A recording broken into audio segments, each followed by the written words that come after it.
This is Undaunted.Life, a man's podcast. I'm your host, Kyle Thompson. Let's get into it.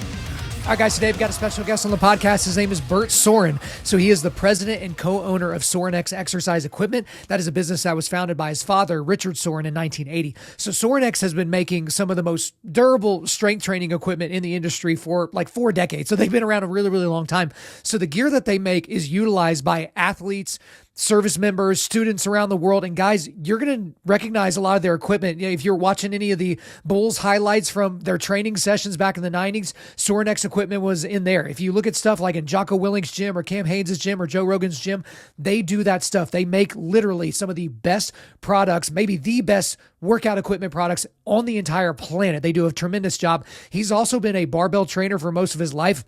And we get into this in the podcast, but he's a 4-time D1 All-American track and field athlete. He threw the hammer, the 35-pound weight throw. He's the SEC champion, former record holder in the weight throw at the Olympic trials. He's competed in the Highland Games. He's an ambassador of the Global War on Terrorism Memorial Foundation. That's actually an organization that leads the effort to plan, fund, design, and build the Global War on Terrorism Memorial at the National Mall in D.C. And guys, this is one of those interviews that I tell you about from time to time that happens. Is from the very beginning, I knew that we were going to talk about most of the things I wanted to talk about, but then we're going to talk about a whole bunch of other stuff. And so if I just look at my notes, it's going to be one of those things where it's like, well, yeah, we talked about that, but we talked about so many other things. Like we got off on so many tangents.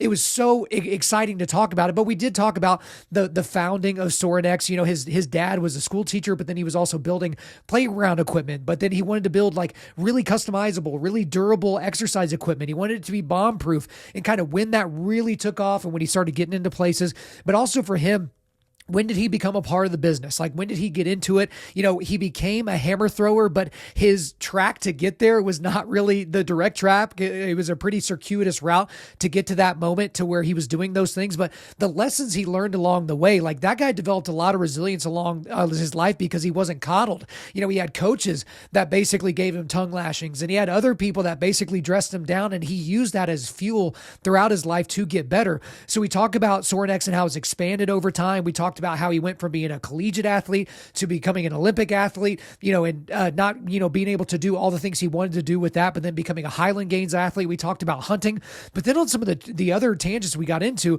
we talked about, you know, parenting in modern society and how a lot of parents kind of keep these, I don't know, I guess the easiest way to say it would, they kind of keep struggle away from their kids, and they think they're doing their kids a service, that they're actually doing a mighty disservice. We talk about, you know, John Eldridge and some things that he learned from Wild at Heart and how that applies to how not only he does his life and his business, but how he deals with his family. We talked about the lack of rites of passage in our modern society and the lack of kids that are encouraged to be strong because of some, you know, made up thing called toxic masculinity or something like that. Guys, we went everywhere in this conversation, and obviously you can see in how long it was. We spent a lot of time getting into everything, but then I asked him some pretty good questions at the end with my "What would you say to someone that said" segment. So guys, I really, really enjoyed my time with BERT. I think it's going to be well worth your time. So without further ado, let's get into it. BERT Sorin, welcome to Undaunted.Life, a man's podcast. Thank you so much for having me. I appreciate it, Kyle. Well, dude, we were having so much fun off air. I had to go ahead and hit the record button because I didn't want us to say all the cool stuff before we got to the audience. But there's a lot of ground to cover today, and there's a lot of really interesting things that we can talk about. But one of the prominent things about you is really your relationship with your dad and how that's kind of like weaved into a lot of the things that you've done as an adult. So to kind of set the stage, and I did set the stage a little bit in the intro, but in 1980, your dad, Richard, is a school teacher, but that wasn't his be-all, end-all. He had a dream to build the best exercise equipment in the world. And in 1980, guys, if you can remember back that far, like there wasn't a whole lot of great equipment out there. You couldn't customize it.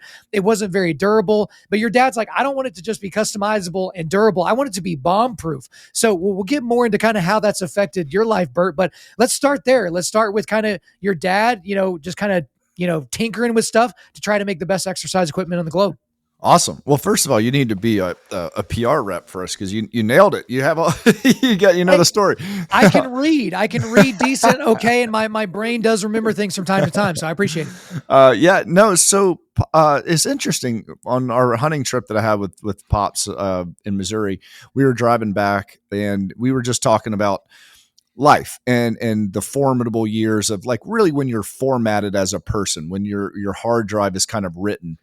And I would say that's that 6 through 12 year age group. That's when your view on the world is somewhat established. And that's when obviously being a parent is so important during that time. And so a lot of the things that guided his life and the reasons why he did certain things were really formed during that time.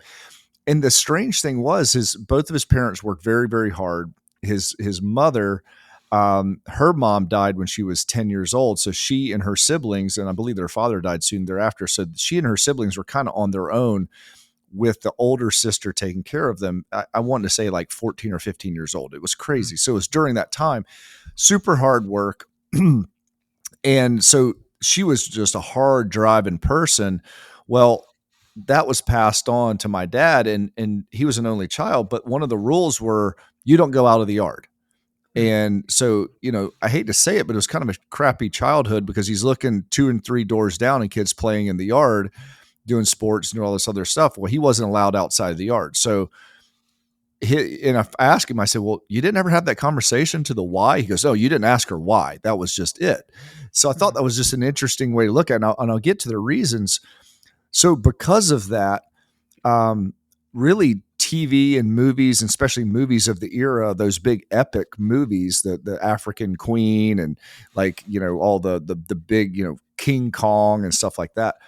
He would see those movies on TV and that would give him like a thirst for adventure and for that heroicism. Well, he also saw Hercules. That was the first movie he ever saw, Hercules Unchained. So he realized that being strong was something that he could go and do. He was in the hospital as a kid. His dad he was bad at reading. His dad brought him some hunting and fishing magazines and also Iron Man magazines, Strength and Health. So he started putting those aspects in his head. So when he was by himself in his yard, he realized I could lift weights by myself. And so he started writing that narrative of his life very early of I need to be self-sustaining. I need to be capable.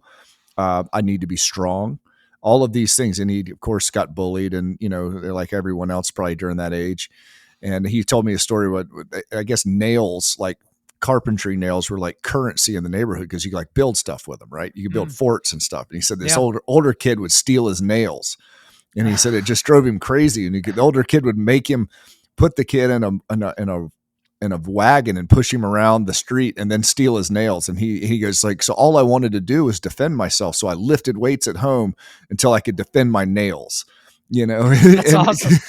And so, he had no older brother or anything to defend him. So he's like, I just realized at that point I had to get stronger. So he lifted weights and then he realized, well, I need to be able to build weights because I don't have the money for it because dad was a bartender, mom was a maitre d' at a country club. And so they didn't have a lot of cash. And so he would, pilfer railroad ties from like down the railroad and build Olympic platforms and learn how to build things. And that was the struggle started early on with him.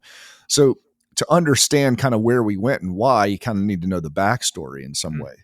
And so he loved lifting weights and loved getting stronger and loved defending his nails and loved that, when they started the presidential fitness test back in the day, he couldn't do a pull-up. He felt like he was the weakest kid in class.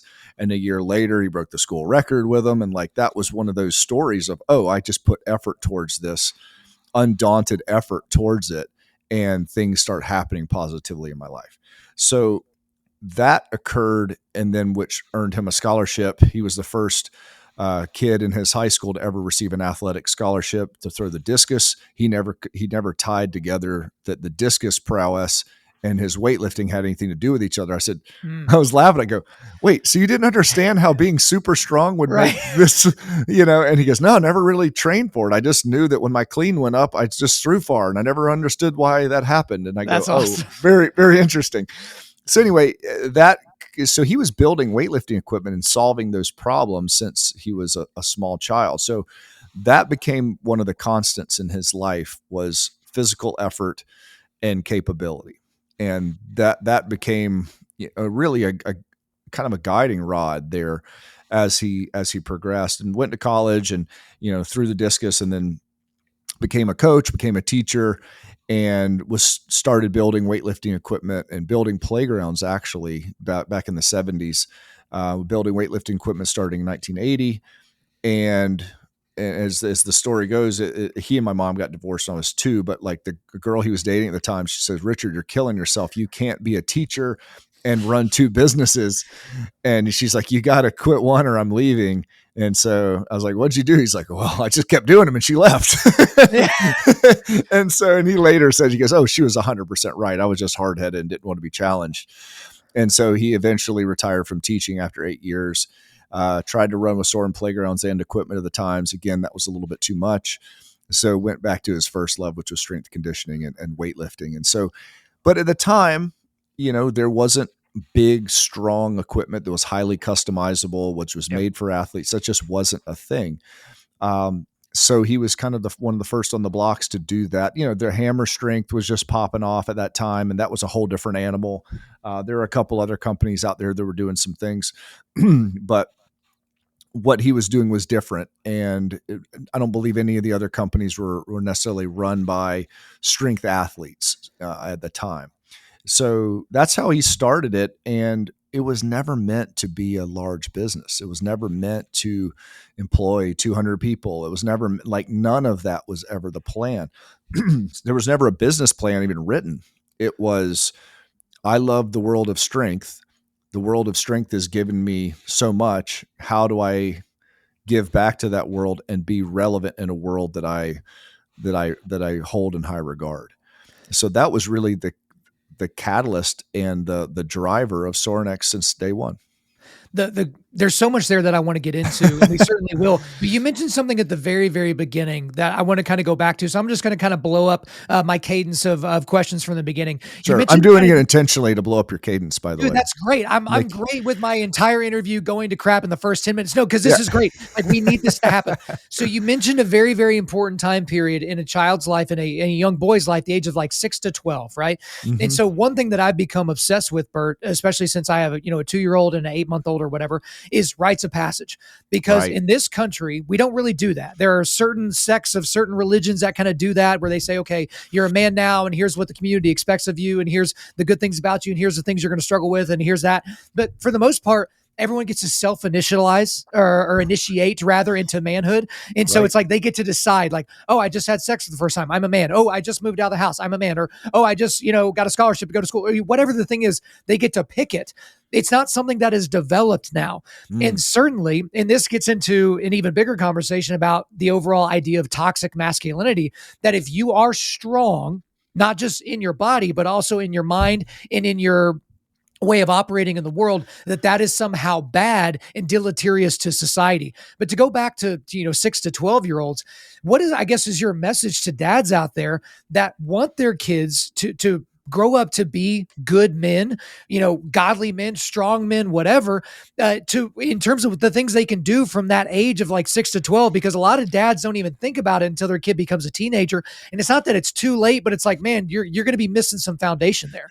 I 100% agree with you. You have to look at it early on. And I think it could be, I wouldn't say inception, but it has to be seen. The kids have to see it happening. They have to be pushed into it or pulled. I shouldn't say pushed, pulled into it. So there has to already be a community and a culture of that occurring. You can't just say, go out and do hard things. Okay, Dad, what are you doing that's hard? Right. I grew up watching my dad train in the garage gym. Insane effort was put forth. blood squirting out places and passing out and the whole thing. So I grew up seeing that an extreme amount of effort and sacrifice was a good thing. That was held in high regard. Straining and struggling and cheering on your teammates and being there and getting some crap if you didn't show up for your training partner. Like guys, grown men being pissed off when their training partner didn't show up. It's not like, all right, buddy, I know you had something to do. It's like, no, I counted on you today. Where were you? And I wouldn't say fights, but definite strong words were had. But you realize early on, okay, you got to count on each other, Right. and we're going to do this thing that's extraordinary and it's hard and it's dangerous. And dangerous things, I believe Jordan Peterson said, like dangerous things done safely is how you build confidence within young people. And I remember having those little tests all the time as a kid. Whether it was, my dad, since he did such a good job of that with me. Now, again, I didn't live with him. I only saw him on Wednesdays and every other weekend for a long time when I was like young. But when I showed up, I have to admit, there was always something planned that was a challenge in some way to make me better. I remember, if you know what a climbing deer stand is, it's like one that kind of ratchets itself up a tree. Well, you ratchet it up a tree. It's like a pull up, dip. I didn't like heights, and I still don't like heights. But I remember going there, and he'd have the stand set up on the tree, and I had a little orange flag surveyor's tape, and that was my record. And as I would get more and more brave to go higher and higher the tree, I was allowed to move that ribbon up higher and higher. And I would get little prizes associated with like new PRs. I was like 7, 8 years old. And, I remember the first time I deadlifted double body weight. That was the rite of passage as a Soren man or male.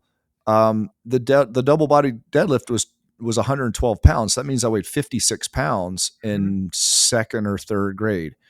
And I remember, I think I've said it multiple times on other podcasts, our teacher said, we're supposed to write the happiest day of your life. And I remember standing in front of the class saying the happiest day of my life is when I deadlifted double body weight as an 8-year-old. And I remember the kids, even the teacher was like, I don't even know what you're saying right now. What does that mean? But I gave like the progression. I was like, well, I did 88 pounds first because we were using kilo plates. And I look now and I'm like, wow, just that experience turned on different parts of my brain and attentiveness to remember. I remember 88 pounds was my first time I did it because that was a 10 kilo plate on both sides. And then there was this and there's this. And I remembered like bumping up and learning how to look inside myself and say, I think I got a little bit more, or no bueno, that we're done. Like that was enough.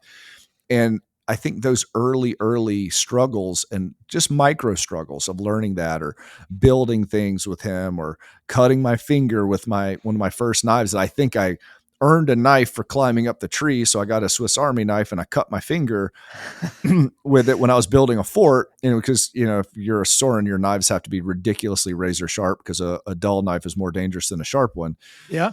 And I cut my finger, and I remember walking into the house and Pops was lifting in the garage. And I'm thinking, like, I'm 8 years old outside with a razor sharp knife screwing around in the yard. Like, that was fine. Okay. Yeah. Am I going to cut myself? Sure. Eventually. But I remember walking in, I'm just pouring blood out of my hand, and Pops handled it so well. He looks over and he goes inside. He goes, I was freaking out because I saw blood everywhere. He goes, but I knew if I freaked out that you'd freak out. And so he goes, all right, Daddy will be there in a minute. And he goes, and he turned around and finished what he was doing, like the rest of the set that he was lifting in the garage, and walked over and calmly goes, okay, buddy, let's see what you got going on. I stayed super calm, but I look and go, the formative years of me staying stoic and calm in an emergency has probably saved my life a lot of times. And so I look back and go, oh, there was some pain, but really a sharp knife cut isn't that painful. It's just scary. And it taught me, don't be afraid, handle your business, stay in your head, stay stoic, stay connected and controlled. There is a process to fix this. We'll fix it. Let's move on with life. And so those things early on were enormous, but there was always wow, you'll be a man now if you do this. And there was like 50 things during my life, all those things were like, hey, 2 years old, we'd go hunting or fishing. We'd be walking back and he'd act like he was lost. He goes, all right, Bert, which way do we go back? And I would have to make those choices of which way on the road we were going. Now, a lot of times I made the wrong choice and he'd kind of bump me the right way, but I was starting to get confidence of, oh, I need to pay attention when I walk through the woods. I can make choices. My actions and my choices matter to the livelihood and the success of my family. And that's a huge thing, I think, these days. Kids, their actions don't have an impact on their family. They're told, and I'm guilty of it often myself. I was talking to my dad the other day. I said, life is so busy. I tell my kids, hey, get your shoes, get this, get that, move, because we're doing so many things. And I go, gosh, have I really recently put the success of our family in their hands and say, if you don't unload the dishwasher, we're not eating dinner tonight. But there's no ramifications. There's no like real thing there. And I saw it with a friend of mine.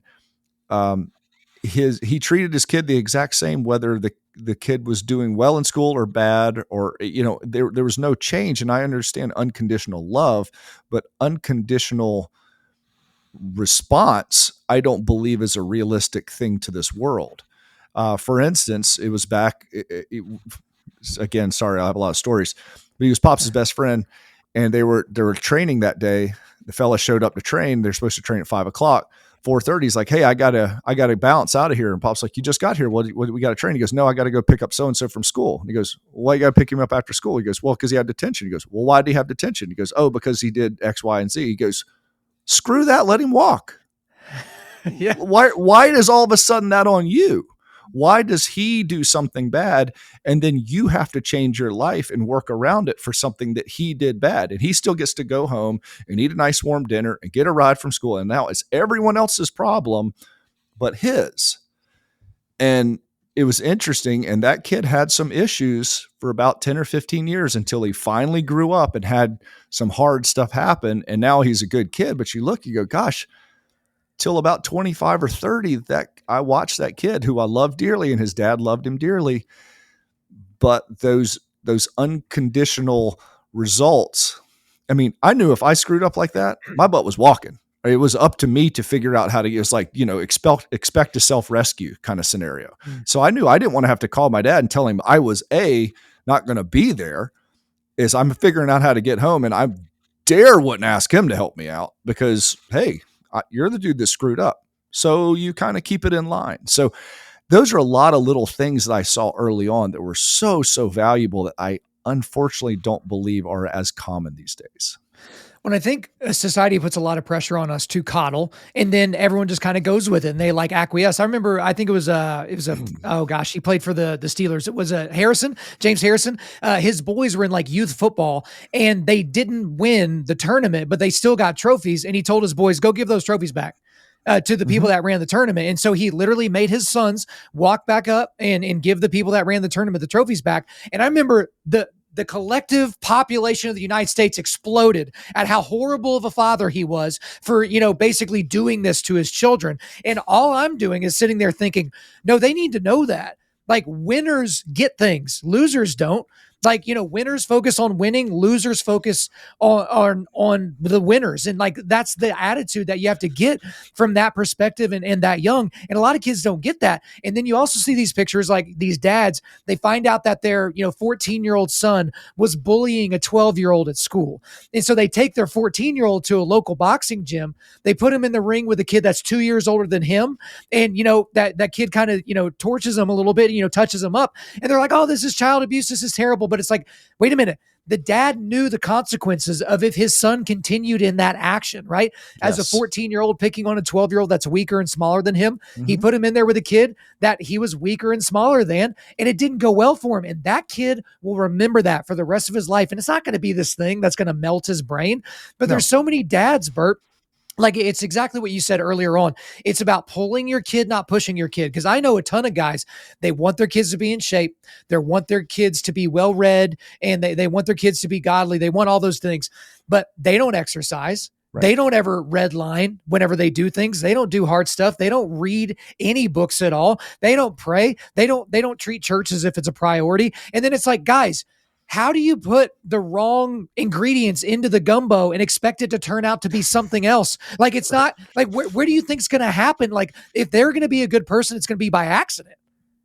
Yes, yes, or they're going to have some sort of input that is kind of out of your control. That if they turn out to be a good person, it's either going to be by accident or you just lucked out into someone they looked up to happened to come into their life. And man, that's like driving with your eyes closed.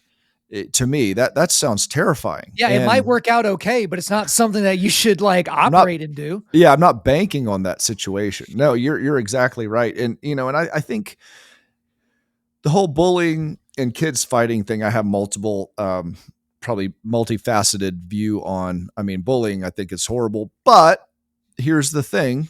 Bullies are real. There are bullies and that aren't going to necessarily pick your pocket and beat you up on the street corner, but there's bullies in every instance in life, whether it's on cyberbullying, where it's employers, there's employees, there's coworkers, there's bullying all over the world. So I hate to say this will probably sound horrible and out of context and I'll get canceled and whatever. I think bullies are a vital part of the world for people to interface with at some point in their life because they are out there. Now, do I wish they were all gone? Yes. But here's the fact. They're not. So to learn how to deal with bullies as early as you can in life is a really good skill to have. I personally learned how to stand up to some of them when I was a kid, and I was bullied as a kid. One of the kids that I stood up to, it was wild. Later, I was in first or second grade, real big, tall kid. He was just a monster. And he was a big kid. And I didn't know it at the time. He was pretty poor at the time. I think he had some pretty hard stuff going on at home. You don't know that when you're a second grader. You just know you're terrified of this guy. And he was pushing everyone out of line and doing the whole thing of the water line. And I stood up to him and I was a lot smaller. And he backed off and I didn't think anything of it. We were seniors in high school and he walked up to me, he goes, Bert, I always respected you. You were the only one who stood up to me when we were kids. And we were cool for 15 years after, or 12, 15 years out. And I saw him when we were 35 years old, still see him in the post office. Hey bud, how's it going? Like, we're cool. And he even would still cite that. And so I think in some way I taught him something. I taught myself something, but then also I look at it later through mature eyes and I feel for him. I go, what? Because hurt people hurt people. Yeah, what was he going through that maybe I should have even been more cognizant to see older that I could have helped him out. And I feel good because I was always cool with him later in life when we kind of more were the same size and the whole deal.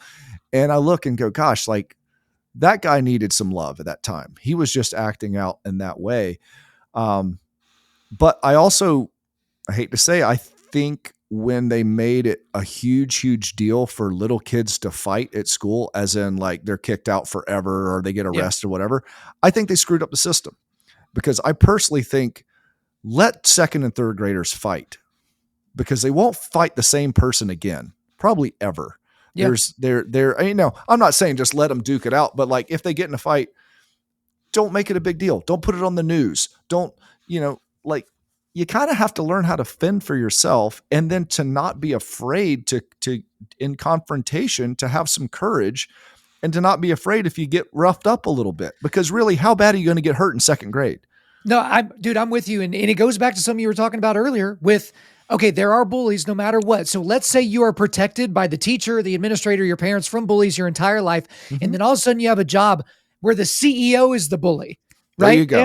And now what do you do? Mm-hmm. Like you've got decades of inexperience dealing with difficult people. And it's like, I went to, grew up in a decently rough town we were in a rough neighborhood, moved to a nicer neighborhood, but I got a knife pulled on me walking home from school in like 5th grade. And I had to figure out how to get around that situation. And it's like, no, I'm not going to like force my kids into situations where they may actually get, stabbed or something like that. But at the same time, it's those little things that you grow a little bit, because me growing up, I was the bully at some points and I was bullied. And at the times when I was bullied, I was somewhat bullied mercilessly. Now it's a little different today because Mhm. I could leave school and the bullies would stay there, right? Because I could go Right. home and the bullies weren't following me. But now we give our little kids these little things, these smartphones, and the bullies can follow them around and, bother them until 2 or 3 in the morning. And then your kid doesn't get sleep, isn't healthy, this, that, and the other thing. Right. But again, we're not doing the next generation a service by keeping them away from hard things and from Mhm. harm. And that's the thing is it's one thing to protect your kid from potentially getting picked up by a stranger at the park and Yes. carried off and you never see them again. And it's another thing to keep your kid from going to the park to begin with, because they might fall down, they might get a splinter, they might, fall off the monkey bars or something like that. It's like we have no nuance, we have no Right. gradations in how we operate, and it's certainly not doing us any favors. No, we're creating a very incapable and weak generation of folks, and kind of going back to the fighting thing, you know. Okay, so what I personally believe, when the fighting was so villainized, I think that's what's leading to all these shootings. Part of it, Part of it, because sure. because kid doesn't have a say so. He has no ability to fight back until he gets so in a down, wound up spot. He or she says, "Well, I'm going to solve this once and for all, because I can't do anything about this. I don't want to get kicked out of school. I don't want to this and that." So all this gets packed away, and they get victimized for years and years and years, and finally they say, "Screw it. Everyone's going to pay." Hey, and Bert, you mentioned Jordan Peterson earlier. He had a Mhm. very interesting take on school shooters. He said what a school shooter is doing is they are proving their competence, because Yes. their entire life they've been a bad student. They Yes. haven't had a lot of friends. They Yes. don't have, a dad at home. They almost never have a dad at home, or the dad's, aloof and not a good dad, or they're on SSRIs or both. That's typically kind of how it goes. They don't have girlfriends. They're not, the belle of the ball or the best person in sports or any of those things. And so all at once, they're going to show the world how competent they can be. And they do it in the most murderous and destructive way possible. And it's part of it. You talked about, being able to move the orange flag up the ladder a little bit Mhm. further. You were displaying confidence Yes. and competence rather at a very, very young age, Yes. because it's like, look, I was this good at this thing. Now I'm this good at this thing. Weights are kind of the easiest thing, or jujitsu or something like that. It's like, okay, I was getting beat up in this position and now I don't get beat up in that position anymore. Okay, I was deadlifting this, now I'm deadlifting this. And that's the thing that when we keep that away from our kids because we're afraid that they're going to be harmed by it, we don't realize that we're harming them by making them weak. Another thing Jordan Peterson says, if you're scared of the damage a strong man can do, just wait until you see the damage that a Shoo. weak man can do. I mean, there's a lot there, but go ahead and hop back in. Yeah, you're 100% right. And I would say the school shooters are never strong men. No, of course not. It's never the captain of the football team that has a Right. loving family and goes to, Sunday school. Like, it's never that kid. It's never, and that's unfortunate. I'm not trying to villainize those people. Again, going back to hurt people, they've been hurt so many times, and maybe they didn't have someone standing up for them. They didn't feel confident enough to stand up for themselves. They weren't armed, no pun intended, with what they needed to be armed with early in life. And what was this, the Pearl Jam song? Jeremy spoke in class day. He finally spoke. He Yeah. went in there and started murking people, Yeah. because that was exactly it. What was the book Wild at Heart, one of my favorite books. Yeah. Talks about the two holes in a man and a woman's heart. Is a man says, "Am I good enough?" They're wondering, there is confidence. Am I good enough? And when that is taken from someone or never developed, oh my gosh, there's destruction in every direction. And that's Yeah. what I look back to. And that's where weights are, like you said, the easiest thing. They're numerical. I Yeah. picked up 100 pounds today. I picked up 102 pounds. I am 2 pounds better than I was yesterday. Right. This is super binary, super simple and linear. And that's the nice part, because there's really no nuance in there mixed in. It's like, oh, well, yeah, this guy had a bad day. Nope. You picked up more weight. You are better than you've ever been right now. And that is such a really nice, streamlined, hardship, basic thing for a kid to learn early on.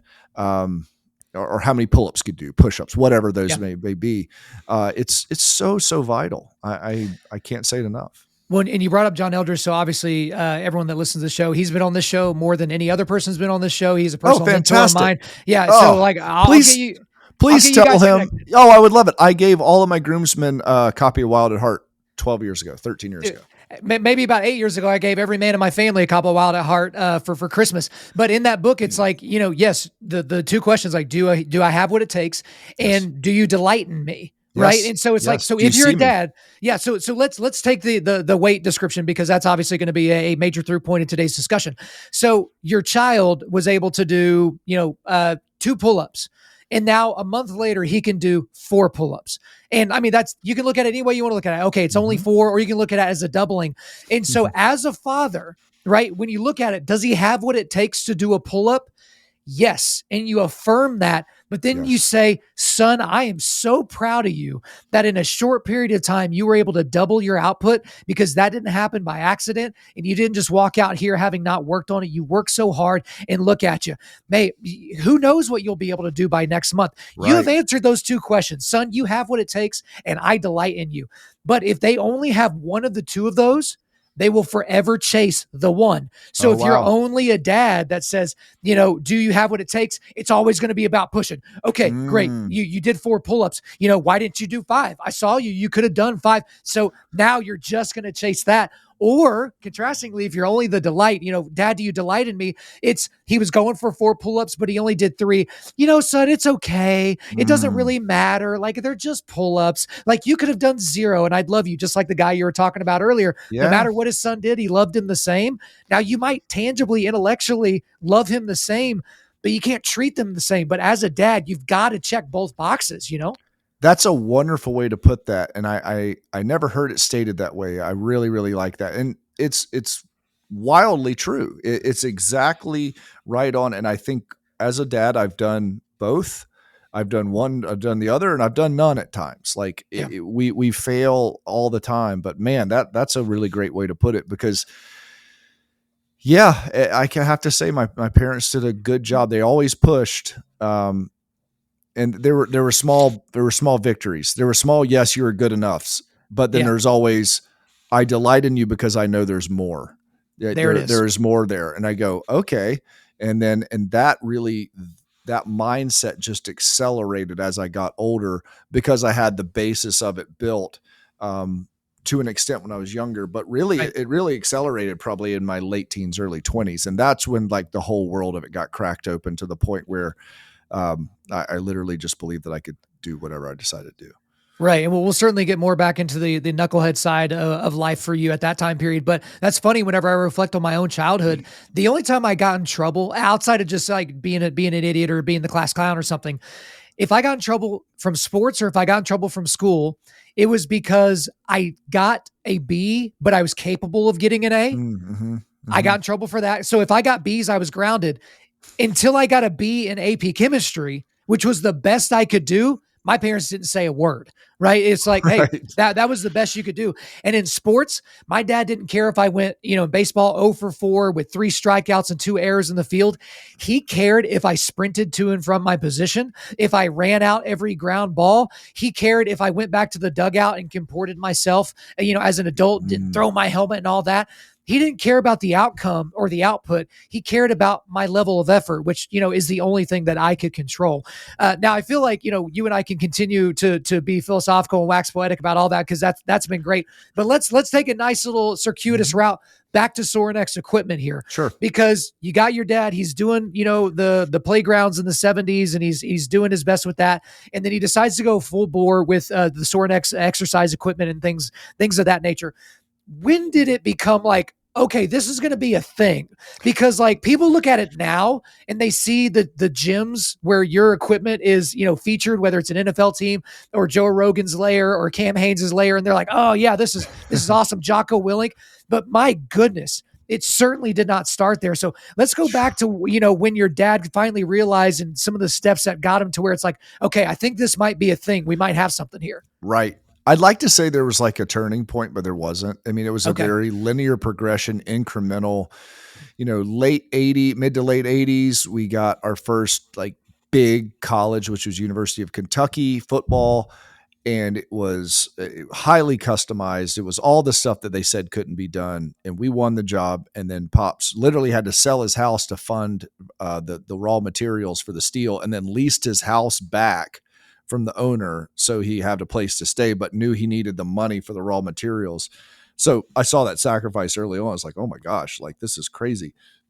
Um, so that was our kind of our first, oh, you guys could do stuff, like not just little high schools and churches and things around your community. Like, yo, you guys are kind of, I wouldn't say a player yet, but ooh, okay, Soren's doing some interesting stuff. A few years later, University of Tennessee, Bruno Pauletto, who was a legend strength coach and Olympic shot putter, he went with us for his job, and he said, well, I love what you did at Kentucky, but I want it better. And that was the first time that there was a super room, and then another super room came up and said, we want it better. And we're thinking like, that was the best we could do. Like we put our, like, that's the best room. And it was like, no, I want it better. And that was the customer pushing and going. Then we realized, oh, there's a market for this if you're the best. And sometimes it's okay, how cool can you make it regardless of, for those who can afford anything but to lose kind of thing. Yeah. And then you go, okay, cool. So that was early 90s and that popped. And, every couple years or every year there was like one of those jobs that we would just fight our butts off to get.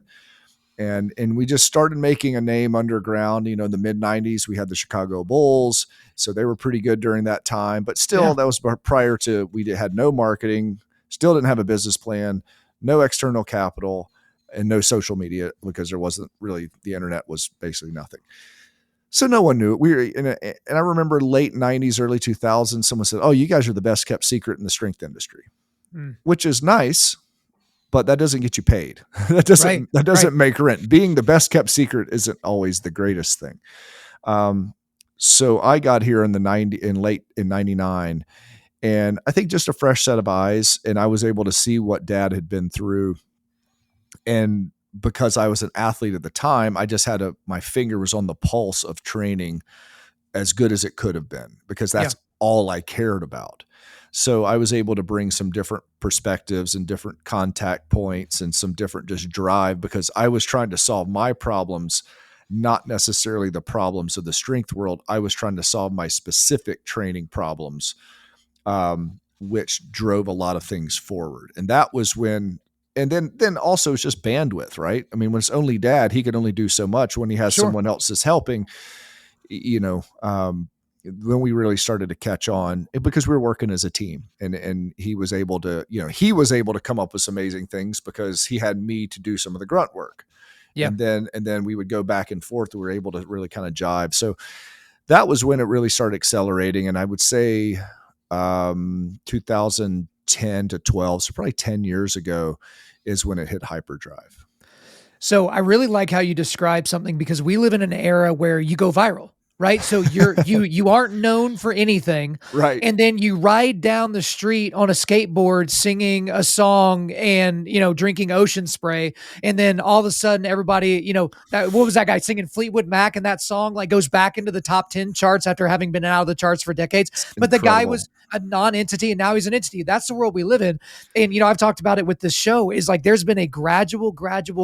Now we kind of have a little bit of a hockey stick incline for the things that we're doing.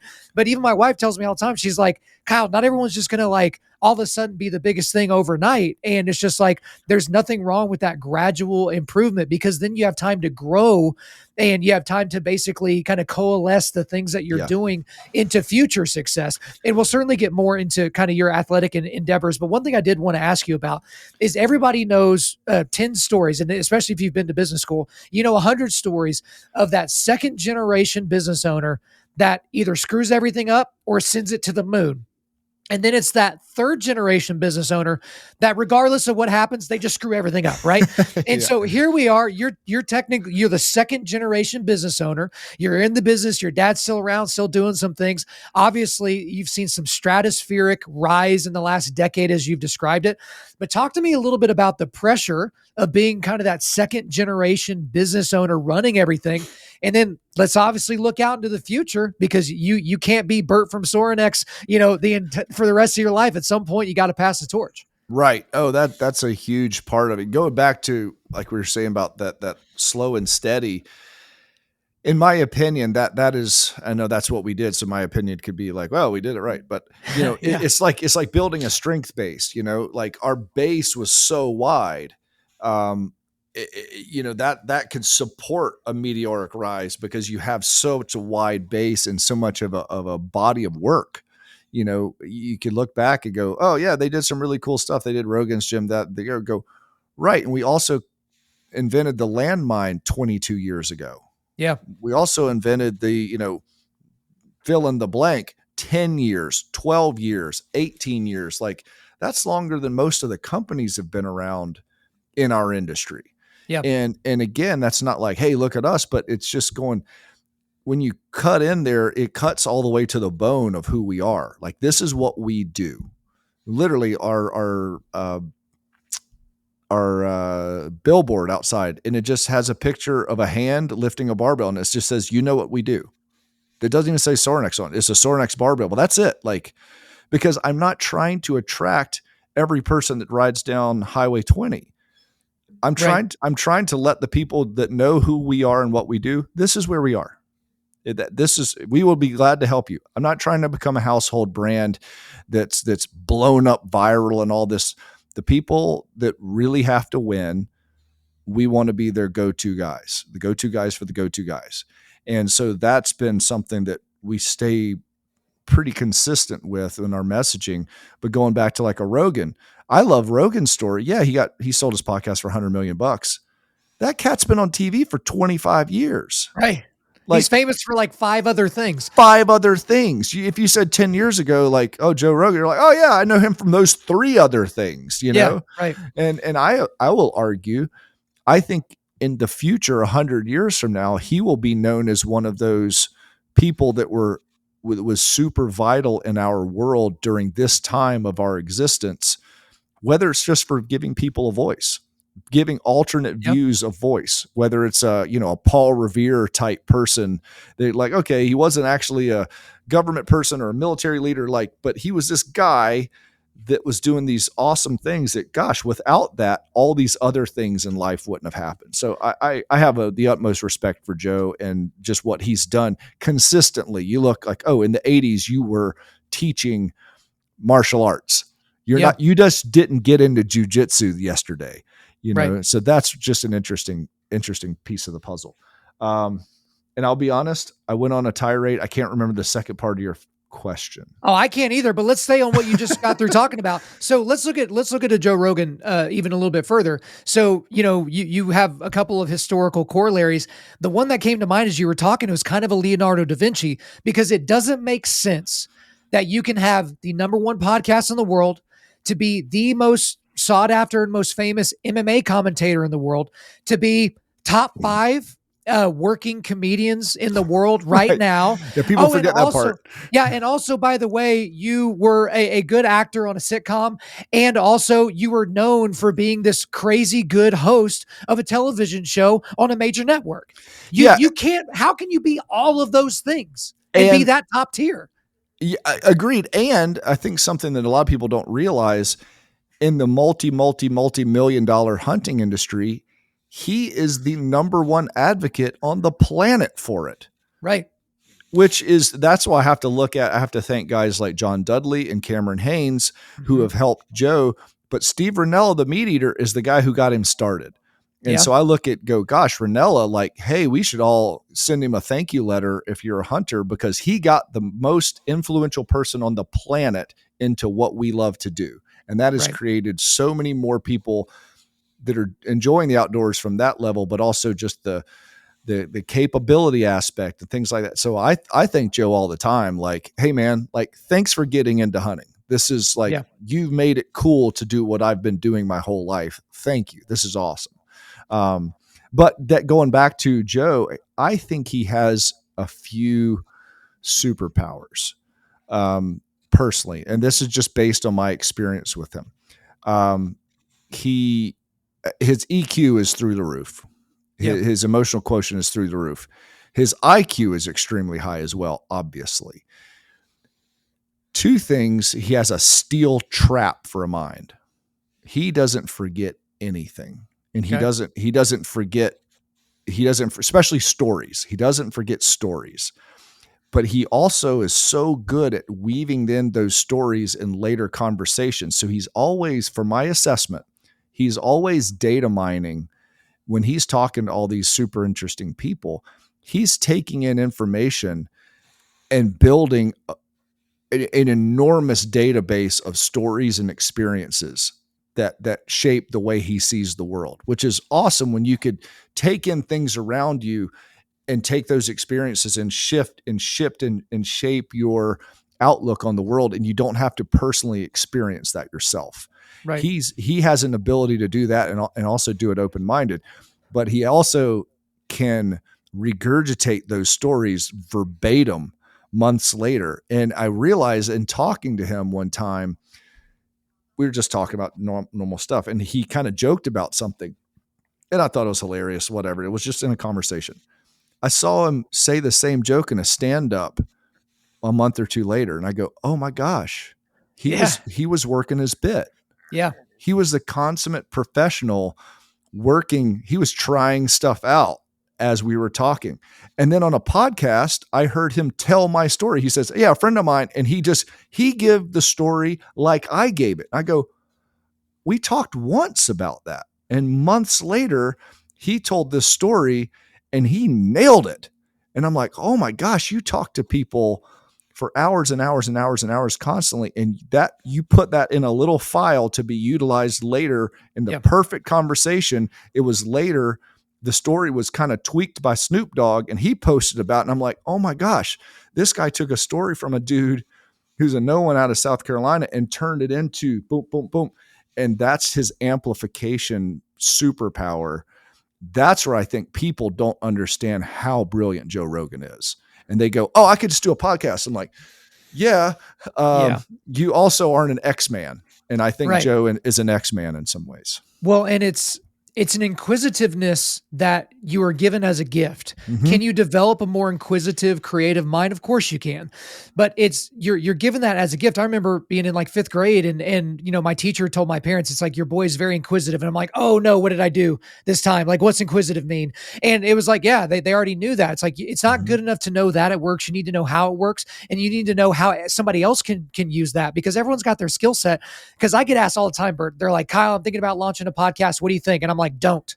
Right. And they're like, what do you mean?" I'm like, just because you can doesn't mean you should. Because yeah, you can drop, $200 on some equipment and a camera and a mic and plug it in. But it's like, look, if you don't have anything to add to the marketplace of ideas, if you're just going to be, gathering the data of your 2 or 3 other favorite podcasts and then regurgitating it through your voice, like that's not interesting enough to build a career on. And it's like, look, are you willing to put out a show a year or one show a week for 3 or 4 years before you have more than 100 listeners? Because if you're not, then don't do this, because some people just plug in their microphone. They're already famous. And hey, I've got this huge podcast, but you're not them. And so I think the important thing about a Joe Rogan is he has a deep level of humility as well to get into things later on in life that he's not good at. So he wasn't always doing barbell training. He wasn't always doing kettlebell training. That's something he developed later. Hunting was a skill set that he started developing in his late 40s.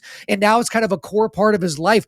Access to recovery systems for his body and all that. That was a new thing.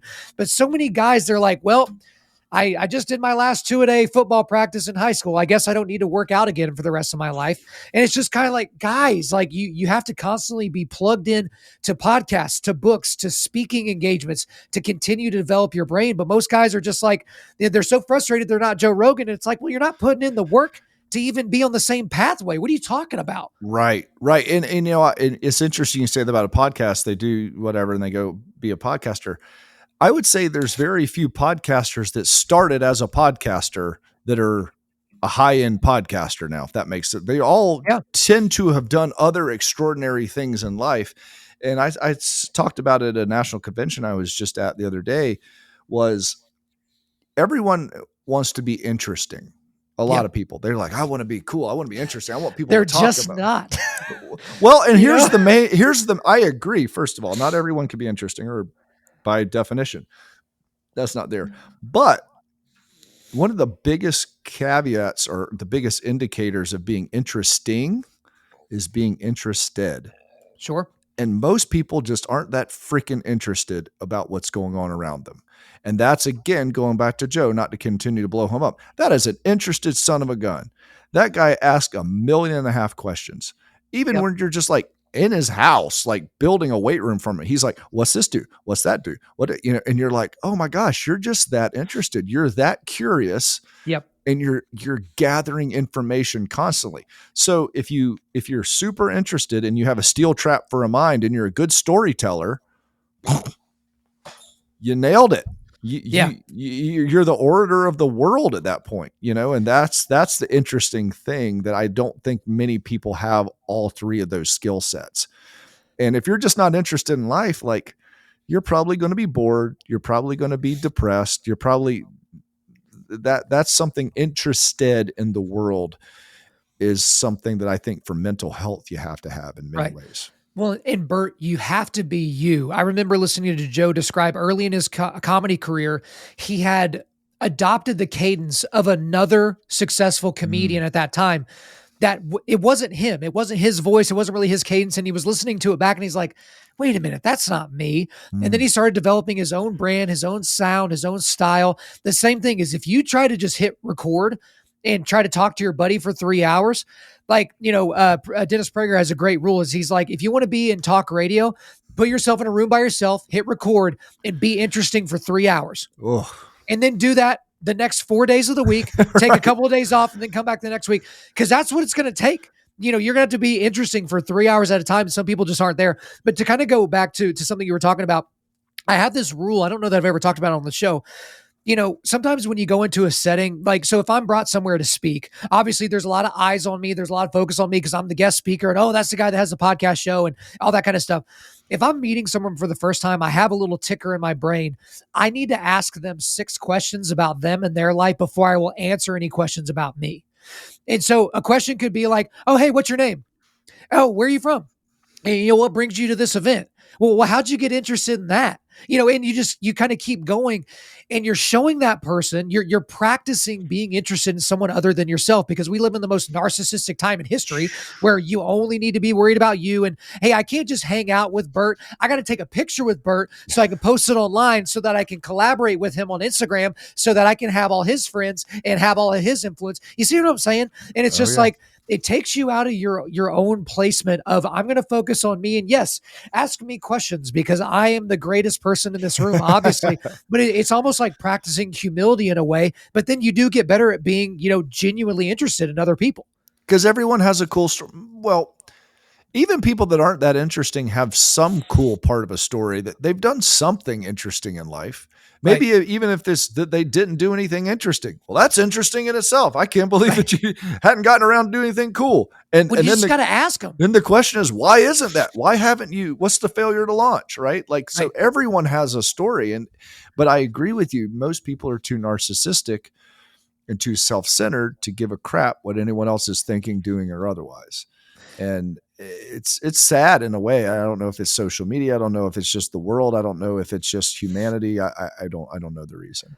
Well, everyone does have a story. I thought about a guy that has become a friend of mine that's been on the show. His name's Ray Dorwart. He's a legendary bootmaker, custom bootmaker here in Oklahoma. But if you were to just walk up to him at a donut shop or a coffee shop or something like that, he just looks like an old cowboy. And if you didn't ask him a few questions, he's not going to tell you, yeah, people will pay me 10 grand to make their boots and I have a 2-year waiting list. Like, no one's going to, it's not just going to come out. But talking to that guy when he was on my show, like, there were so many cool things about his upbringing. Like, he was a real life cowboy in the Dakotas and in Wyoming and in Montana. And like, he thought he was going to end up making saddles, but he ended up making boots because you're in them all the time. And, he had a horse, like he was running some cattle and he had a horse, like, kick back and fall on him. And like, basically he thought he was going to die. And he sat there and kind of had this spiritual moment on a trail by himself when he thought he was going to die. And that's just a dude that you would walk by in Oklahoma and just think, yeah, there's a guy, you know what I mean? So it's like stopping long enough to have those conversations are really interesting. So I'm really glad we went off on that tangent as well. Real quick, what's Yep. his boot company's name? What's his? So I think he just calls it Dorwart Boots. That's his last name, Ray Dorwart. And so like, he's been making them for, 20, 30 years, like I can obviously connect you with him as well because Cool. whenever I got connected with him, he's worried about the next generation of bootmakers because he will have a cattle rancher from North Dakota send all of his hands to Guthrie, Oklahoma to, because he does 7 or 8, measurements on each shoe and then or each foot rather. And then he builds the boot around the specifications of your foot. And what's the job? Like 80% of the boots he makes are not for, guys like me that just want to walk around in boots. He's making it for guys that are working, that Right. need these boots to work.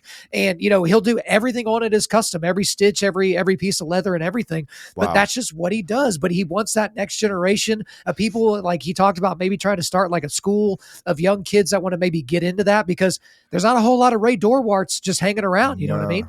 That's super cool. Oh, that's awesome. Well, I like that you gave him a plug because I like people doing that in that way. Yeah, he's a great dude for sure. But I do need to kind of to weave all the way back because you mentioned it a couple of times. Dude, I'm enjoying this. We're having a good time. But obviously, you weren't just a guy that did barbell training. You weren't just a guy that, had some business ideas for dad's business or things like that. You were an athlete that needed to be strong in order to be successful. But I want to go all the way back to college. Okay. Mm-hmm. Because you go to college and you had no athletic prospects for the most part. By your own admission, you weren't an excellent high school track athlete. You weren't, a sought after athlete when it came to collegiate sports or anything like that.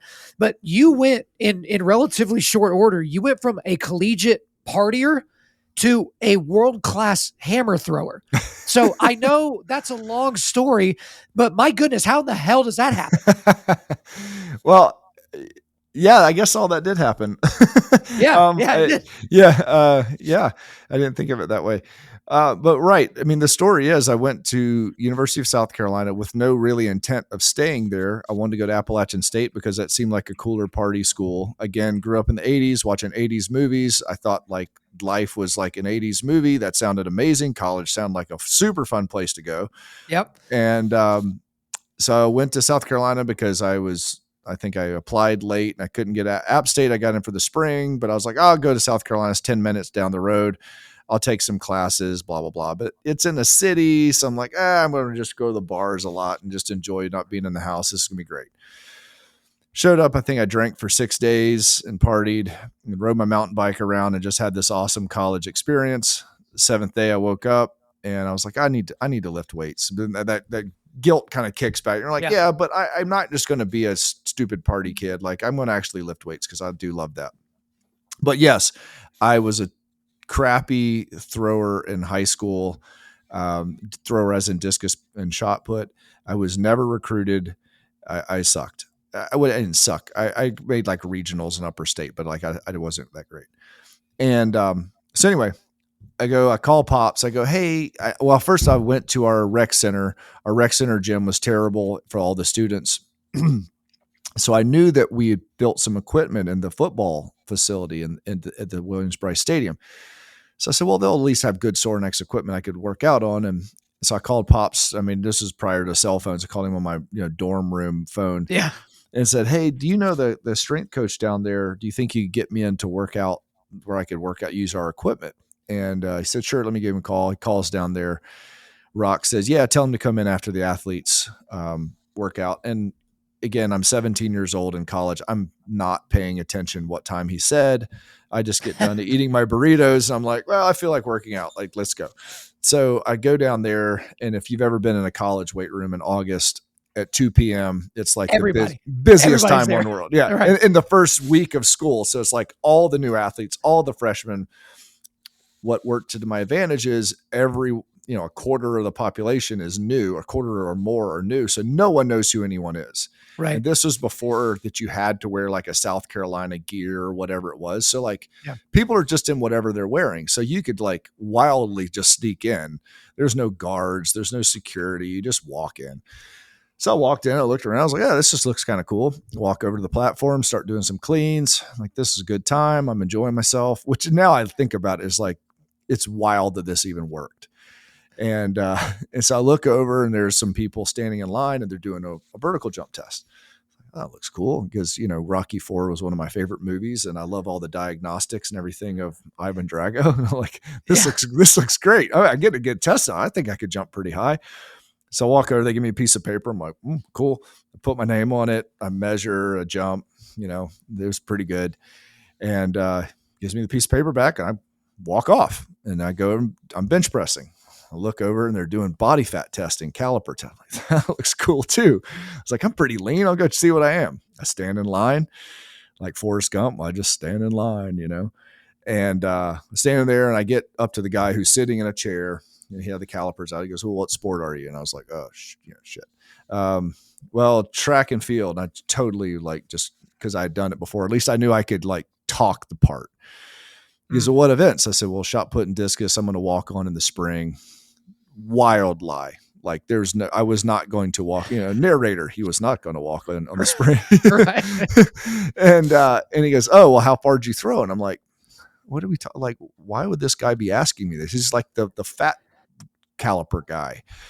And I told him, and he was like, I said, I wasn't very good in high school. And he was like, yeah, that's not very good. I was like, yeah, I know. I already told you that's not very good. I wasn't good. He was like, oh, well, my name is Larry Judge. I'm the throws coach at the University of South Carolina. And I'm like, you gotta be of all the people, there's 100,000 people in our city. And the one guy I can't lie to happens to be the guy I walk up to and lie to.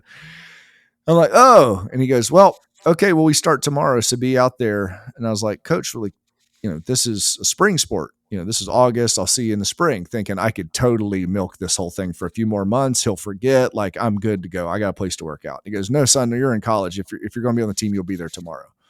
No, he goes, no, he said, it starts tomorrow.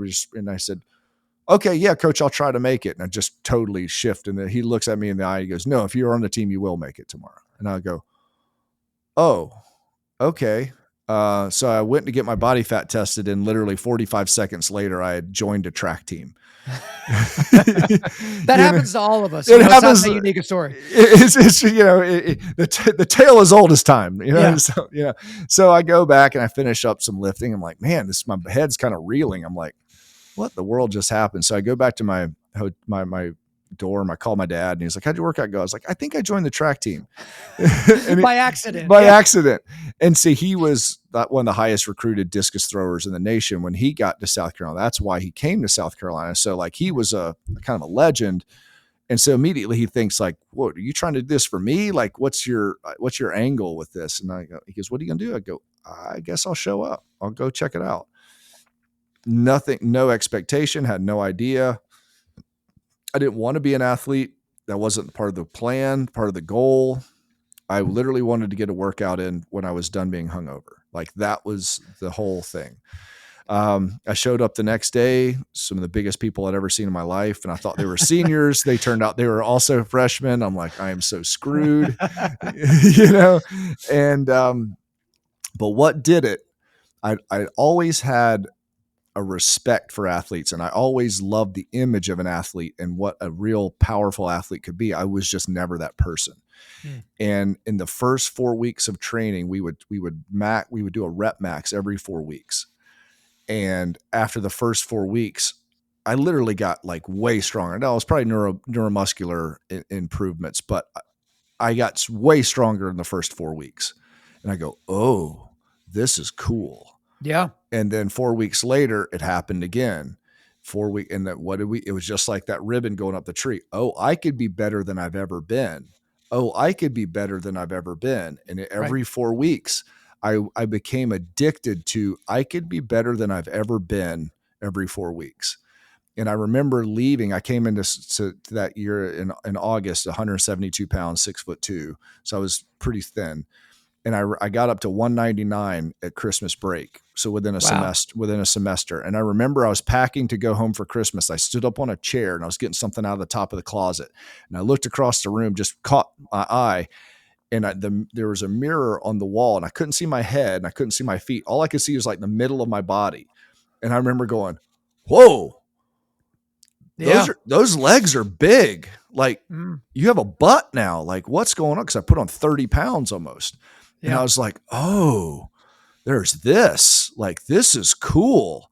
And I remember just during that first semester, it was a whole switch flipped. I was on fire for it. I realize now if I put in the work, I got paid for it every time. I got paid for it in spades. I loved watching what I could do. I loved being better. Every single day I woke up, I was better than the day before. And that was addictive. That was the best ride in the park. If you told me college was 20 years long at that point, I'd have signed up for it. I go, if this ride continues, I never want to do anything else. And so that became my career. And I became addicted to the process and also the payouts.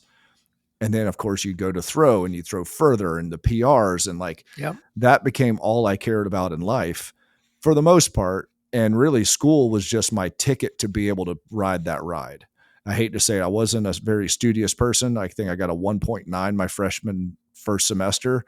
My coach almost killed me. It's kind of funny. So I come back from Christmas. It's a funny story. So the head track coach is there and he comes over, he goes, Soren, get over here. And I was like, oh my gosh, the guy knows my name. Cause I was a walk on, like no one knew me. Right. Right. He goes, hey, how's your Christmas? Oh, pretty good. You know, he goes, hey, got your report card. I'm like, you know, yeah. And he goes, well, you got an A, a B, a C, a D, and an F. And he goes, are you trying them all out? Like, what are you?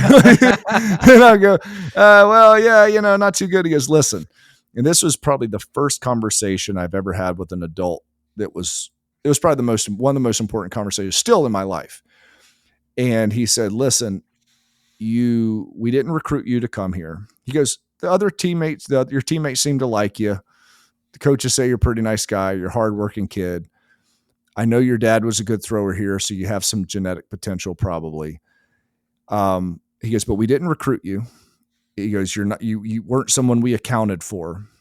The only two reasons you're on this track team is to throw really far and score points at the SEC conference championships, or get good grades so you bring up the team GPA for the kids that can't. The ones that will score at the SECs, but we need their the team grade point average. So you're basically the padding for those guys. They go, so you either need to get good grades or throw really far. And I go, okay. He goes, so get your shit together or leave. Hey. And in 18, barely 18 years old, to have an adult just look at you and go, get your shit together or leave.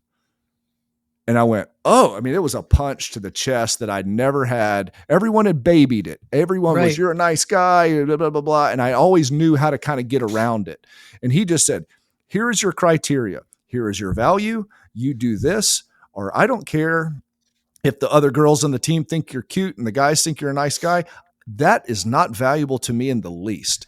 You either do this, you do this. If you did both, that'd be great. But currently you're doing none of it. And you didn't just shatter into a million pieces when he said, I'm sure it wasn't fun to listen to. No. But it gave you fuel. It gave me fuel. It was like, oh, so I don't have to have another conversation like this if I change one or both of those things. And then I get to stay here and I get to ride this ride. You just gave me the criteria. Got it. We're crystal clear. And so I loved throwing and being strong. So that, of course, caught on faster. Right. But I will say my last 5 semesters in college, I was on the dean's list. I was all SEC athletically and academically and an All-American. So once I learned how to win, it was like, oh, winning begets winning. I don't have to have one or the other. If I could win in life, I know how to win. And this is through a ton of effort and staying accountable. Well, and Bert, that was your Robert Frost moment. You know, you have 2 roads diverged in a yellow wood, and you had to choose one. And there are a lot of kids, I would say, especially now, that would take that tongue lashing from a coach, and they would never come back. Because it's like, you don't know me and you don't know my history. And, I check these intersectional boxes, so you can't talk to me that way to begin with and all that. It was like, no, you took that and it propelled you. I think I got all this right. 4-time All-American. You're an SEC champion. Like you went from a kid who should have been nowhere near the gym, much less the track team. No. And then you became one of the dominant forces on an SEC track and field team, which is, it's not a small deal. And so that's an incredible story for you to be able to take that and to be able to use that as motivation and as fuel that pointed you in the right direction. And, maybe the coach knew that was going to be the outcome, and maybe he didn't. Maybe he's like, here's a standard, and I need people to be above this standard. And if you choose to be below it, that's on you.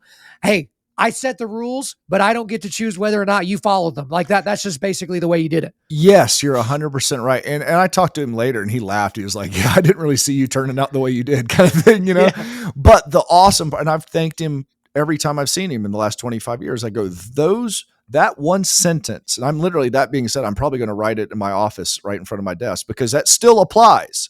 That still applies to my life, right? If I don't put out a good product and take care of my people and take care of my community, I need to leave the industry. And because it doesn't matter what I've done before, or that our brand has been big or what, like any of that. So that was the first time that it was probably in my entire life, literally in my entire life, that I was given a non-emotional, very clear criteria. This is what you have to do or don't. I'm not in your corner. I'm not across from your corner. I'm just saying this is it. And I think more kids and more people would very much benefit from having that style of, hey, I don't not want you to win. I don't want you to win. If you're going to be on my team, this is what you got to do. I hope you got what it takes. And I Period. mean, dude, there's so many times in your life where at the time you don't know that this is going to be one of those moments that you're going to be able to look back on and be able to build yourself up from there. But it's, I forget who said it, but it's like, you can't connect the dots looking forward. You can only connect them looking backwards because, you go from being, a non-entity in the athletic world to being an SEC champion and a 4-time All-American. But then you have Olympic aspirations. And then that leads to the Highland Games. But let's say with the Olympics first, because there are a lot of people, when you grow up watching the Summer Olympics, there's a lot of kids that think, hey, I'm going to develop and, be an Olympian someday. And they don't really realize what that means. And they don't really realize, the track that you have to go on and the sacrifices that you have to make. But you're done as a thrower in college. And now you're looking at being an Olympic athlete. So take me through that. Yeah, well, it early happened, I think, in college because of the level that we competed at the NCAAs. And my roommate in college as a freshman was an Olympic shot putter for Canada. So what I was able to see the next level, first I met All-Americans at South Carolina. I go, whoa, you're an All-American. What does that mean? Because I knew it sounded awesome. And so I decided as a freshman, I go, I will be one of those one day. Whatever that is, I will be one of those one day. And then I realized when I trained with these people every day, the mysticism of the whole thing started falling away. And I go, oh, it's just performance based. You're not a magician. You don't have an X factor. You don't have all these other things. You're genetically gifted, you're talented, and you work really freaking hard.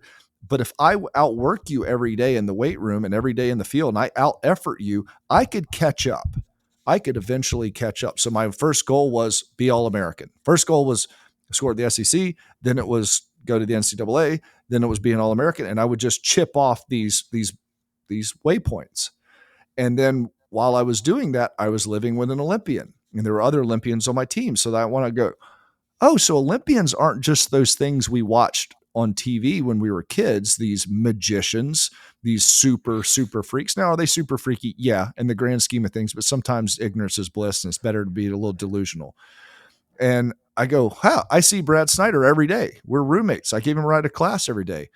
We train together. We spot each other every day. He gets to go to the world championships and the Olympics because his ball falls further from his feet than everyone else's when he throws it. But I could change that. I could get closer to that. And then it was funny. I've cited it before. In the mid-90s, there was a movie with Anthony Hopkins called The Edge. And he has the thing. He says, what one man can do, another can do. And I just always listen to that. I go, okay, well, if this guy can make the Olympic team and he's a man just like I am, he has one head, he has two hands, he has like all the same kind of tools, then all that's separating us is time and effort and maybe a little luck here and there, but there's nothing that he possesses that I don't. Now, reality of it is like there's sometimes people just possess special white fast twitch fibers or whatever it may be. There are only a few Francis Ngannous in the world. You know what I mean? There's just a few of them, but there's people that overachieve based on they don't believe that's the case. And so my thought was, hey, I've already seen these wild things happen in my life from being an unrecruited nobody of an athlete to being a team captain, SEC record holder. I did that in 5 years. So who's to say, when is this curve going to flatten out? I don't know, but I'm going to keep my foot on the gas as long as possible and see what happens. So I went after the Olympic dream, and that was a 5-year period. Looking back, I could have done things better in some ways. It's also hard having a full-time 50-hour plus week job while also trying to basically take over Sorinex and do Sorinex while trying to be a professional athlete. Is relatively difficult, as Right. in impossible. Yeah. So, but what the joke is because I was going after with such fervor the athletic world, I was getting a master's class on training and the contact basis I had because I was around the brightest minds in training, because that's what I loved for 10, 12 years. I was able to pull that back into my vocational world literally in seconds. Right. And I would go and train somewhere and go, oh, I see this guy doing this rear leg elevated squat, but it's on this special box. Well, that box isn't a sustainable thing to make. So I invented the single leg squat pad. Mhm. Well, that was not for public consumption. That was because I wanted to do that exercise. Right. So those things, like, I wouldn't have come up with those things if I was just someone said, all right, Bert, well, we need to make some money. So I need you to make a product that costs $299 that we could sell everywhere. Like, that's never been the thing. It was, okay, I want to do this movement with a barbell as I train for the 2000 Olympic trials. So we built the landmine. And then a year later, people go, hey, what's that thing? I go, oh, that's the thing I just trained for hammer throwing. They go, well, can I buy one? I go, well, yeah, sure. And so that's where I still have such a passion for the training and the competition, and specifically track and field, of what it did for me, because it was more of a driver than it was really. I never reached the level that I wanted to reach as an Olympic athlete. Like, that was a goal. I never got there, but the joke is the process is what mapped out pretty much all the success of my life. Well, a lot of people said, trust the process. That's a quote that everybody's familiar Mm-hmm. with. But one thing, and I may be getting the stories mixed up, so correct the record if I'm wrong, but you end up going from, your Olympic dreams and pursuing that to pursuing the Highland Games. And I think most Yes. of the people in our audience are familiar with the Highland Games and some of the strongman competitions over there and the kilts that are worn. And kind of, it's this really cool thing that if you ever have the opportunity, if you're over there to go watch it, you definitely should. That's a bucket list sports item Oh. for me to go and watch something like that.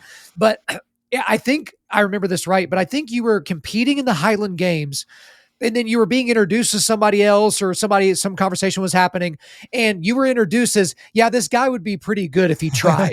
Yeah. And Yeah. which you got to look Yeah. at that a couple of different ways. You got to look at that as like, well, that sucks to be introduced that way, because it's like, I don't want to be known for something that's like negative or something that's like, hey, I'm not living up to my potential. But at the same time, you're like, wait a minute.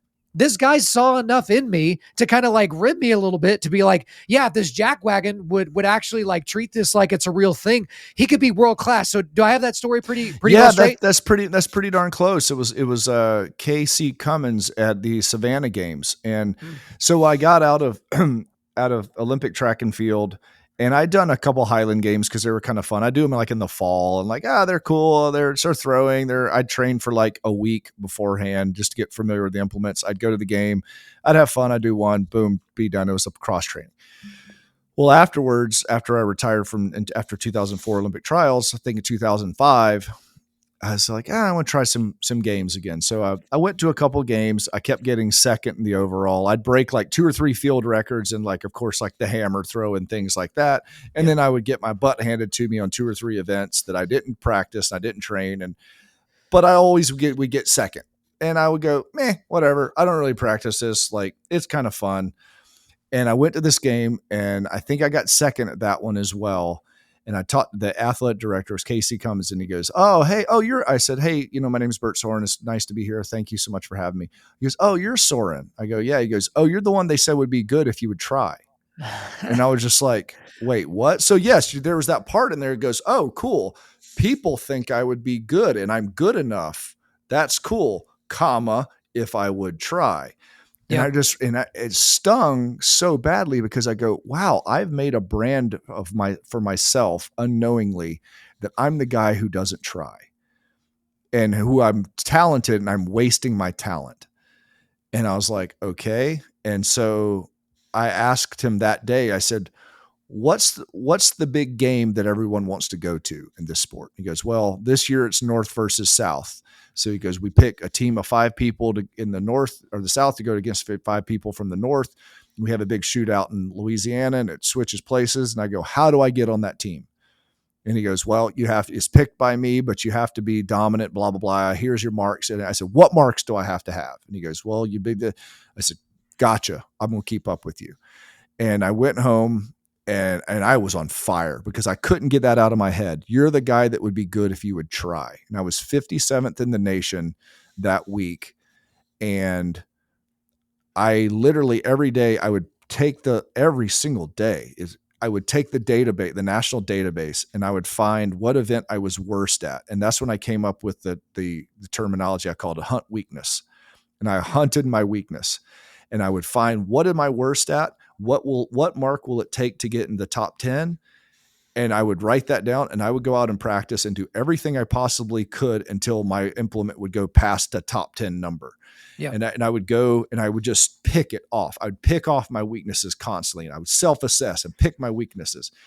And I think I know that next year I won the amateur world championships. So I went from 57th in the nation to first in the world and turned pro. And I think I had 57, but in like 5 weeks, I went to like third or fourth in the nation. And I just was on a tear. And I got to compete at the North-South games. And the next year I got to compete as this team captain for the U.S. team against U.S. Scotland. But that brought me right back into my wheelhouse of, care about this more than anything and put everything on the line and hunt weakness and go after it and realize what your potential could be at this, or leave. Yeah. Just stop doing it because you're disrespecting the people. I mean, I'd feel bad if I was a third place guy that got beat by a guy that didn't try. Screw that. Like, it's like, I don't want to be that guy to that guy, but I also don't want to carry my family name on my back as being the guy who doesn't try. So that was a wake up call to me of like, there's still more fight in you. And you still could go on this adventure again. And all of a sudden, as a 27-year-old, I was thrown right back into being a 17-year-old. And it was like, I could get better every day. Right. And it was awesome. That's just an invaluable thing, though. That's another time in your life where you took words by somebody else and you used them as fuel and you didn't use them as an excuse. Again, we're marinated in this victimhood mindset in modernity to where if you don't do well, it's because someone else did something to hurt you. It's not that you didn't, see your potential or you didn't exceed it or you didn't try. It's none of that. It's the world's against you for some odd reason. Like there's this enemy in the ether that's just only going to focus on you. So I really enjoy kind of getting into that. There's one thing I wanted to kind of go back to with Sorinex. So you've got all the athletic endeavors, all those different things. You obviously were a collegiate athlete, but one thing that you never was a member of the United States military. And Correct. For me, being in my mid 30s, I get accused, I guess you could call it, of having been a veteran or something like that, because it's like, because of the life that I live, because of the workouts that I do, because of, the things that I support with my time and with my money. It's things that veterans would do, but that was never the track for me. I got a scholarship to go to school and I immediately got out and started working. I never went to the military. It's one thing for me that I'm always kind of like, man, I kind of wish I would have done that, but my whole life would be different. I wouldn't have my wife. I wouldn't have my sons. Same. Like I wouldn't live in the city I live. It is what it is. God put me exactly where he needed me so that his will could be done. But for you, obviously there's tactical gear that Sorinex makes. You make this not for, guys to look cool at the shooting range, but guys that are going down range, like in war, making stuff that's not going to break on them and stuff that they can actually use. But the same thing for you. You do a lot for veterans and for veterans organizations and for the active duty community, but you yourself are not a veteran. So we're kind of similar in that way, but I just wanted to kind of tee you up to talk about that a little bit, because I see that as a regret, but as a lot of really, veterans that I respect have told me, they're like, Kyle, you're a great American doing what you do. I happen to serve down range, and that's what I had to do. You're doing what you have to do on this side. So go for it. Yeah, I will mimic that, that exact same feeling. I've always had an affinity for the military. I just didn't have, my granddad served, and I'm an only child, and my dad's an only child. So, and he didn't serve at the time. He actually broke his leg in a motorcycle accident that as he was basically getting drafted for Vietnam. So, I mean, we didn't have a lot of that in our life. So I honestly didn't know how you even got in the military. Like, I thought Yeah. it was super cool. I'm just like, I don't know. Do they just come to your house one day and grab you? Like, how does this really work? And I was an idiot kid. So you just don't know. And then, then once the athletic bug overtook me, that was a done deal until I was probably 30 years old. And I'll be honest, a lot of my good friends are in the military or were in the military. That is a regret in some ways, that I wish I would have served our country in that way. And I've had those same people tell me, they go, no, Bert, like what you've done and what you've created in your community and the assets and the things, like, you are serving our country. You're serving us in that way. Yeah. We're glad that you did what you did. And they're happy for me. They said, you're running an American brand that is supportive of the military, that gives us opportunity and stuff like that. So I could look at it now and go, okay, I did the path I was supposed to do, because everything would be different. There wouldn't be a Sorinex now if I was in Yeah. the military. And I'm not saying that would be the end of the world. It's just, it would be different. It would be Mm-hmm. it'd be a different deal. So I'm happy to work alongside of those men and women. But I make, zero inferences that I was in the military or any of that. I might look like it because of whatever, because I dress in, tan and green a lot, because I'm just not a flashy guy. Like, Yeah. I like being able to hide if I want to. Well, I think that's a good thing for a lot of people in my audience as well, because there's a lot of veterans, a lot of active duty that listen to this, but then a lot of guys as well that, hey, not serving in the military doesn't mean you don't get to serve your nation. And it doesn't mean you don't get to serve those who have served. And so there is a Yes. role for you to play. Like, I grew up in Lawton, Fort Sill. And so, like, there was a lot of military in my town. And so when one of our soldiers didn't come back from Iraq, that was a time for the community to come around that family. And, who's going to take care of the lawn, and who's going to, make sure the kids get to soccer practice. Like, who's going to do the things to help out this single mother. Now, those are things that, like, you're not serving, like you're not, filling up canteens for people, or, cleaning blood out of Humvees, but you're serving in, Oh, in yeah. a different way, but you're still serving. I know we're kind of winding to a close here, but I would be remiss if I didn't at least throw some hunting questions out there at you. So you and I talked a little bit off air about some hunting, some excursions that you're looking to go on, some stuff I'm going to be going on here soon. But I'm curious for you, did you grow up hunting? Is this something that you've developed as an adult? Because, Yeah. I'm learning, in my 30s, how to hunt so that my boys can kind of grow up being around hunting. And then just kind of tell me about how the stuff that you're doing with Sorinex and your barbell training and all that, how that basically gives you a direct tie into some of the hunting that you do. Right. That's a good question. So yeah, hunting was probably my first love. Well, I know Okay. it was prior to strength conditioning. I always thought big, strong people were cool, but hunting was something that hunting the outdoors, just since I could remember, I thought it was great. That was really what I did a lot in high school. So I didn't do a lot of sports. I hunted and fished, because as an only child, you could do it as much as you want. Yeah. You don't have to have anyone to throw a ball at you or defend you or whatever. You could just go sneak around the woods and learn from the game and stuff like that. So that was always a peaceful thing for me. It would slow things down and make me present. And so I've talked about before, presence is something I look for in my life, and I'm not good at it. I'm generally a forward thinker, as I'm a planner, I'm a dreamer, which is always forward. But I found that hunting and heavy weights, generally, I could be very present for, because I have to be. And so that's where that addictive quality of that is. Like I've said before, 500 pounds in your back is trying to kill you. So you got to be present, right? Yeah. And so whereas like, if it's 225, it's just kind of a pain in the ass. It's just on my back. It's like, okay, whatever. But 500, now it's fun, because now we got to be here, So I grew up hunting. That was something that my dad always instilled in me. And I think the biggest part of that that I learned early on was that criteria and that emotionless outcome scenario, meaning which I learned at 8 years old. If I went out and pops put me in a deer stand and gave me a rifle, and and it rained and I didn't bring my raincoat, I was getting wet. He Yep. wasn't coming back early because he thought I was wet. That was up to me as a man to bring my stuff, to be prepared. If he might say, "Hey, looks like it's going to rain today." That was it. There was I had to take that information and go, army poncho, probably a good thing to put in my pack. And the times I forgot it, which of course I did because I was a kid, you sit and you freeze your ass off in the rain and your puddles in your pants from, wet going down your back. And you're just sitting there and you're like, oh, and you're looking at your little watch just fogging up because you're so wet. And you're like, oh, I have 3 more hours of this. Yep. And Pops is not coming back because I was told the criteria that was going to occur. So you learn really fast. Like, it's no one's fault but mine. The weather doesn't hate me. Dad doesn't hate me. It's going to do what it's going to do. And I better be prepared for that. So that taught me redundancies. That taught me planning. That taught me how can I carry the least amount of things that have the most uses for them.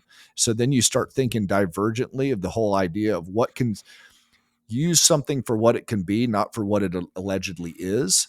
And so that builds creativity, that builds problem solving, that builds divergent thinking, all things that I used in my vocation 25 years later to build weightlifting equipment, because I would look at something for what it could be, but not what it was. And so I think those early days of having to figure that stuff out, not being coddled, was huge, absolutely vital. And it was so cool that it was, what I heard the other day, they say, well, hey, remember when you're hunting, the game gets a vote. Yep. You could do, and John Dudley told me the other day, he goes, hey, just so you know, everything you do right is only 25% of the outcome of hunting. 75% of it, you have zero control over.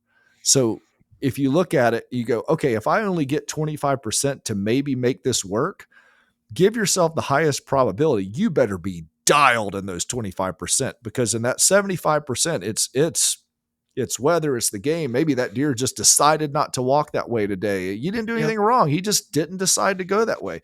So you start realizing I have a very finite amount of chances to make this work.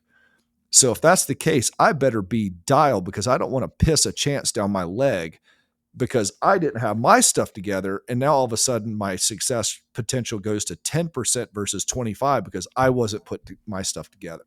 So I learned that early on. Dude, there are endless life lessons from hunting. I'm discovering as I get better at it.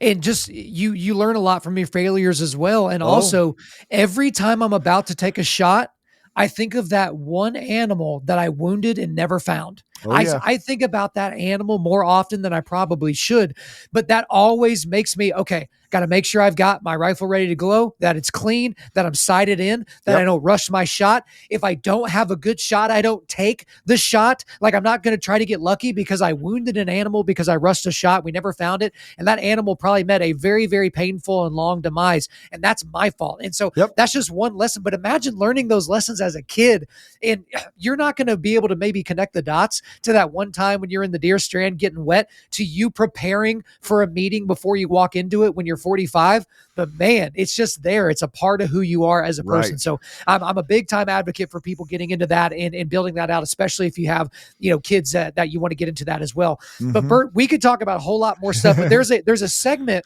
that I like doing towards the end of my show. If you still got a little bit of time, of course, this is my lightning round segment. Okay. It's called, what would you say to someone that said, oh boy. And then I will fill in the blank. But here's the deal. Here we have rules for this. Okay. I'm setting the standard here. Okay. No matter what I say, you have 30 seconds maximum to give me your answer. So this is meat and potatoes only. I'm going to say, what would you say to someone that said, fill in the blank? You give me your answer. You up for it? I'm not smart enough for it, but let's go. Let's figure it out along the way. What would you say to someone that said, Bert needs to shave? No. That's a good answer. At what point? Okay. Well, I have seconds left. I might agree with you. I'm not saying it's a great idea. I'm not saying it's a bad idea. I like it in its current iteration. I shortened it so it's a little bit safer, but I enjoy it. And if they want to shave, they should shave. Yeah. It's not going to get wrapped up in a barbell right now. So you're good to go. All right. Next one here. What would you say to someone that said, I can't afford to build out a home gym? Not everyone can. I'm sorry. We're not made for everyone. We try to help as best we can, but we're not going to lower our standard. I would rather someone save up and get the best stuff they could afford, whether it's Sorinex or not, than buy trash, because it never pays off buying trash. All right, next one here. What would you say to someone that said there's no such thing as a third generation successful company? I tend to agree with them, and I'm going to try to do what I've done every other point in my life is overproduce of expectations. So I'm going to work on my end. See, you're doing just fine. You were giving yourself no credit before. Now look at you. You're doing amazing. All right, let's keep going. What would you say to someone that said, meat is murder? Yeah, it is. You have to kill stuff for meat.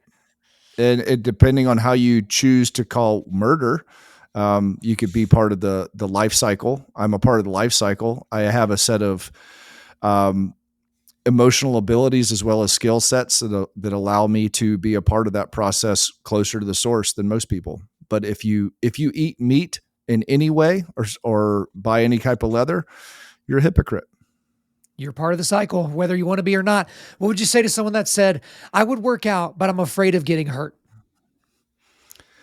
Being weak is more painful and a higher probability of getting hurt. Find someone who could teach you properly, slow cook it, try to be strong for a long period of time, and don't worry about taking a long period of time to get there.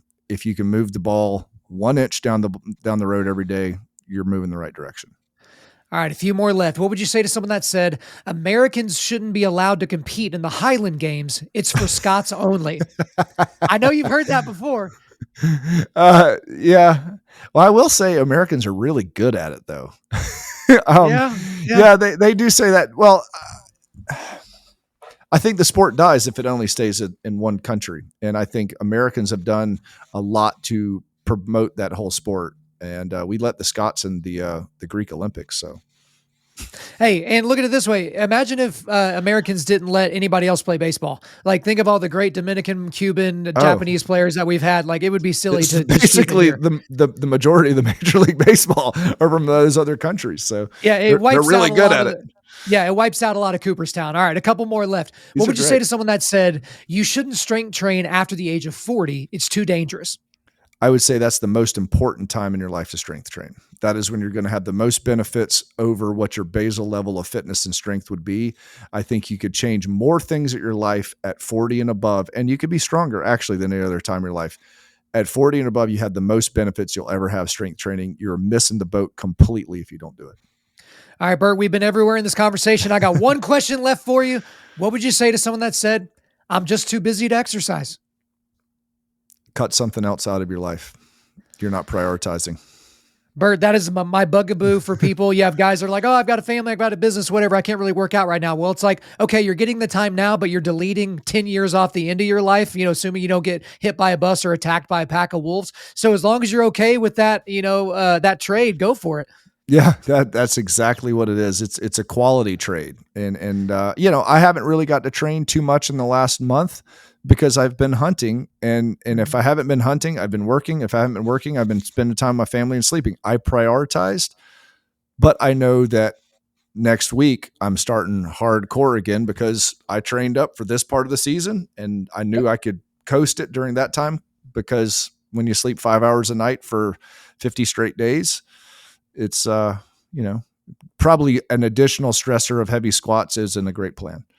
Hey, but you've built a life of resilience. And so it's that right. ability to go back to your base and to build back off of that. You might come off a little bit on your cardio. You might come off a little bit on your strength, but you can build yourself back up. You're not having to just completely, erase the whiteboard and then start over. Yeah. So, but man, we've covered so much ground in the show. I really appreciate all the time and all the stories and all the different rabbit trails we went down, but that's all for me. Is there anything else you want to get off your chest? No, I just very much appreciate you letting me come on the show and the messaging that you're putting out there and what you're doing for men is absolutely vital. I think it's one of the most important things we could be doing today in our society. For all you guys listening out there, thank you for supporting the show and please keep your eye on the ball and keep your eye on what really matters in this. That's a great word. BERT Sorin, thank you for coming on Undaunted.Life, a Man's Podcast. Thanks, Kyle. There you go, guys. I hope you enjoyed my time with BERT Sorin. But before I let you go, we are going to do a quick resilience boost. At Undaunted.Life, our mission is equipping men to push back darkness with content that forges spiritual, mental, and physical resilience. So I've got 3 links for you today. I've got a link to BERT's website and his Instagram, but also a link to the Sorinex website. Guys, they have tons of gear and tons of amazing stuff on that website, so go there and check it out. All right, guys, thanks so much for listening to this show. We do appreciate it. Wherever you're listening to this, please subscribe, rate, and leave us a positive 5-star review. If you want me to come speak live at your event or on your your podcast, just shoot me an email to info@Undaunted.Life. That's info@Undaunted.Life. Follow us on Instagram and like us on Facebook, and check out our website for everything else, including how to donate to keep more content like this coming your way. Just go to www.Undaunted.Life. And as always, we want to thank the band August Burns Red for allowing us to use their music for our content. The music on this podcast is their song Cutting the Tides, which is off their 10th anniversary re-recording of their album Leveler. The links are in the description.